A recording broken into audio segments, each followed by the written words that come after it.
যদি বেশি নির্যাতন নিপীড়ন চালাতে থাকো, আল্লাহ পাক তার কুদরতি হাত দিয়ে থাপ্পড় মেরে জমিন থেকে বিদায় করে দেবে। কথা বলেন ঠিক কিনা?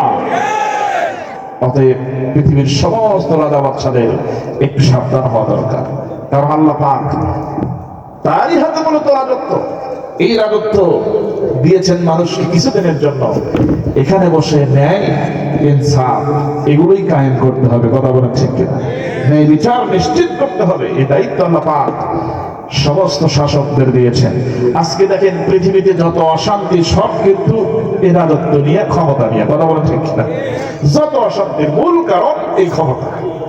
পৃথিবীর দিকে তাকান, আজকে মানুষকে বাঁচাবার জন্য যত না মেডিসিন আবিষ্কার করছে, তার চাইতে মানুষকে ধ্বংস করার জন্য, জনপদের পর জনপদকে ধ্বংস করার জন্য তার চাইতে বেশি মরণাস্ত্র তৈরি করতেছে। কথা বলেন ঠিক কিনা? আমার ভাইয়া খেয়াল করেন, তাহলে সবটার মূলে কারণ হচ্ছে এই ক্ষমতা, রাজত্ব, এই পাওয়ার। সবাই শুধু পাওয়ার দেখায়, আমেরিকা দেখায়, এরপরে রাশিয়া দেখায়, কোরিয়া দেখায়, বড় বড় যত রাষ্ট্র আছে সবাই শুধু হিসেব নিকেশ দেখায় যে আমার এতগুলো আছে, মিসাইল আছে, এত বম আছে, এত কিছু আছে। এই সব কিছু কিন্তু মানুষের ধ্বংস করার জন্য।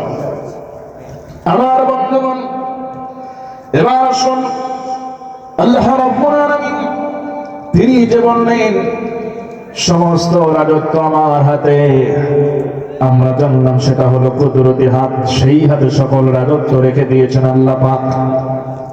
পরবর্তী অংশ আল্লাহ রাব্বুল আলামিন বলছেন, ওহুয়া আলা কুল্লি শাইইন কাদির, সকল কিছুর উপরে তিনি সর্বশক্তিমান। এতে কোনো সন্দেহ আছে কি?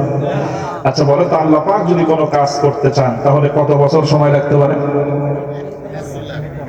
মাশাআল্লাহ, এটাই তো প্রকৃত মুমিনের জবাব, সময় লাগে না। এই কথাটাও আল্লাহ রাব্বুল আলামিন কোরআনে কারীমের ভিতরে বলে দিয়েছেন, ইন্নামা আমরুহু ইযা আরাদা শাইআন আন ইয়াকুলা লাহু কুন ফায়াকুন। সুবহানাল্লাহ। আল্লাহ রাব্বুল আলামিন যদি কোনো কাজ করতে চান তিনি শুধু আদেশ করবেন আর বলবেন কুন, হয়ে যাও, সঙ্গে সঙ্গেই তা হয়ে যায়। সুবহানাল্লাহ, কোনো দেরি হয় না। আমার ভাই, এবার আসুন পরবর্তী আয়াতের অংশে চলে যাই। পরবর্তী আয়াতে আল্লাহ রাব্বুল আলামিন বলেন, الذي خلق الموت والحياة ليبلوكم أيكم أحسن عملا وهو العزيز الغفور। তিনি সৃষ্টি করেন, তিনি সৃষ্টি করেছেন মৃত্যুকে এবং জীবনকে, আর তিনি পরীক্ষা করে দেখতে চান তোমাদের ভিতরে কে কার থেকে কত বেশি ভালো আমল করতে পারে। কে পরীক্ষা করবেন? তাহলে ভালো কাজের প্রতিযোগিতা করার দরকার আছে না নাই? সবার আছে, ছোট কি বড়, কি পুরুষ কি নারী, নারী পুরুষ উভয়ের স্রষ্টাকে। যেহেতু এখানে আল্লাযী খলাকা শব্দ এসেছে, আমরা একটু 2-4 মিনিট এই বিষয়ে একটু কথা বলা দরকার আয়াতের হকটা আদায় করার জন্য। এছাড়াও আরেকটি লাভ আছে, আল্লাহর সৃষ্টি জগৎ নিয়ে যেই বান্দা সামান্য কিছু সময় একটু চিন্তা ভাবনা করবে, আল্লাহ পাক ওই বান্দার আমলনামায় 60 বছর নফল ইবাদত করার সওয়াব জমা করে দিবেন। কত বছর? এখন চিন্তা করে দেখেন, আমরা যে কত ইবাদত করি এটা আল্লাহই ভালো জানে। তাহলে আল্লাহর সৃষ্টি জগৎ নিয়ে যদি আমরা একটু সময় কথা বলি, আমাদের কি লস হবে না লাভ হবে? একটু বলবো, একটু মানে হকটা আদায় করা। আল্লাযী খলাকা, তিনি সৃষ্টি করেন, যেহেতু শব্দটা এসেছে হকটা আদায় করার জন্য আমরা বলতে চাই। দেখেন এই পৃথিবীর কত সৃষ্টি আল্লাহ পাক রেখে দিয়েছেন, আমাদের চোখে তো দেখি যা সামান্য, আমাদের দৃষ্টির বাইরে অসংখ্য জগৎকে আল্লাহ পাক তৈরি করে রেখেছেন। এখন দেখেন পৃথিবীর 3 ভাগ জল আর 1 ভাগ স্থল। দেখেন তার মানে পানি বেশি, স্থলভাগ কম। আবার এই স্থলভাগের মধ্যে আছে মরুভূমি, আছে পাহাড়, আছে বন জঙ্গল, আছে বিভিন্ন দ্বীপ অঞ্চল, আছে না নাই? আছে। এখন অনেক দ্বীপ পড়ে আছে যেখানে মানুষ বসবাস করে না। সামান্য জায়গার মধ্যে আমরা বসবাস করি।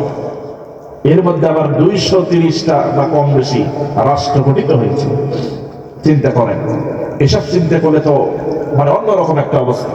আমরা দেখেন 3 ভাগ যে জল পানি, এর ভিতরে অসংখ্য সৃষ্টি আল্লাহ রেখে দিয়েছেন। সমুদ্রের তলদেশে অন্য একটা জগৎ আল্লাহ পাক তৈরি করে রেখে দিয়েছেন। আমরা শুধু সমুদ্রের ভিতরেও ওই হাঙর বলেন, তিমি মাছ বলেন, আর অন্যান্য সৃষ্টি বলেন, এগুলো বলতে যাবো। আমরা খাল বিল নিয়ে একটু আলোচনা, দুই একটা কথা বলি। আচ্ছা, আপনারা নিশ্চয়ই মাছের প্রজাতির মধ্যে অনেক মাছ সম্পর্কে আপনাদের ধারণা আছে। যেমন বোয়াল মাছ তো সবাই চিনি কিনা? বোয়াল মাছের আকৃতির মতো দেখতে আরো 2-4টা মাছ আছে না নাই? যেমন নাম বলো তো দেখতে।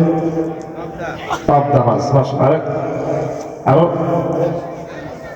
পাঙ্গাস, মানে দেখতে একই রকম মোটামুটি, এটা বোঝাতে চাচ্ছি।